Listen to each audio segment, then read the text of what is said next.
This is Study Spot. This is the project of Nicholas Charland and William Leaton in the spring semester of 2020 for SMAD 317. This app came out of a need for students and professionals, people that work out of offices or sit in front of computers for a long time or read books, to have an easy and simple way to find a place to study that fits their needs. So we designed Study Spot. So right away, here's the app, and you can click on it, and the first thing that will come up is a sign-up page. The reason for this is this sign-up page will allow users to have their own account, and this can hold their own preferences, and just so the app can remember their actions, their recents, their favorites, and their preferences. So right away, you can sign up. You have a few options. You can sign up with your email, or you can use a Facebook account or a Gmail account. Sign up with Google, whatever you want, but we'll sign up just with email, put that information in, and then we will put in a password and hit sign up. It'll then move on to signing you up, and you should be good to go. The next thing that will show up is an ability for users to set their preferences. They can skip this step, but if they want, what this will do is it'll select the environments, amenities, whatever, the kinds of places that they would want to study in, and it'll help the app aid them in easily finding places that meet their needs. So we'll take a look at some of this. Instead of skipping it, we'll hit next. And just like a lot of places, things like good Wi-Fi and maybe soft music. And so they can click on these things and move on. The next thing that will show up is an opportunity to select preferences for if you like to do coffee shops, or maybe you're into just a place where you can get food, like a restaurant or library, or a place where you're surrounded by books, any of these things. So we'll hit coffee shops and maybe a book library and move on. The last thing the app will ask is the amount of time you will average spend studying each day. The reason for this is that this will help the app coordinate with the hours, the open and closing hours of the locations on the map. So I will say 1 to 2 hours and maybe 2 to 3 hours, and then we'll confirm. And this will set up preferences, and we can move on.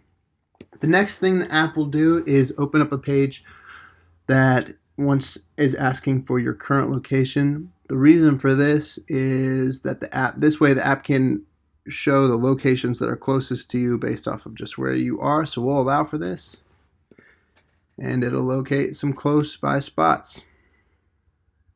Okay, so we can then click on them and we can go to them. Oh, this looks nice. We'll go here. Great. The next thing that we want to look at, and the next task we had users do, was searching by filter. And so what users can do is they can hit the search bar, and what will come up is some places, and they can hit this filter button. And here, instead of the preferences that came up when they originally opened the app, if they decided not to make an account, or if they decided not to use preferences, what they can do is they can, if they have a lot of options, they can filter them based off of their current needs. So say I need coffee and I need it to have good Wi-Fi. So I click on that right away. Boom. So now once they've done that, it will show up their results by filter. And now that they can see their filter results, they can click on a spot, and it will come up with their options and show how far away it is. So they can click on this. It'll give you some information. Hit go here. Okay, and then the last thing that shows up on searching by filters, that this app also serves as a navigational app, so that they don't need to open a third party to find out where they're going. It will just take them straight to it. So last thing they can do after seeing how far it is going to be, whether they're biking, walking, or driving, they can hit go. The next task we had was for users to add a favorite from their recents. So what they can do is they can click on their recents, and it'll show the places that they've been recently. And then if any of these they wanted to add a favorite, they could just click on it and then simply say add to favorites, and boom. Right away it'd be added to a favorite. All right. The last thing we had for our users to do, the last task, was for users to leave a rating. And what they can do is from the same tab, the Recents tab, they can click on a place they would like, maybe this one or maybe this one up here, and leave a rating.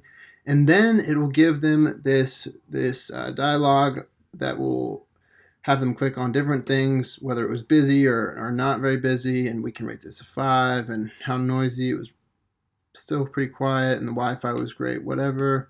And then they can add some extra notes about the atmosphere if they would like. And then that is the last task we had. One other feature we had here was our profile feature. If the users click on their profile, they can see. And one thing they can do is they can find friends. And in doing this, in finding their friends, they can look at the people around them and say we wanted to find Michael Smith, and we can click on him, and it will show where he is. And they can, if they have friends that they can connect with over the app, it can show them where these friends might be studying and the locations where they're studying, so that they can connect, and maybe if they wanted to go study with somebody else, they could do that. So yeah, that's kind of the rundown of our app. This is a high fidelity prototype of the app after interviewing users on their needs and their desires for a place to study. This is what we came up with.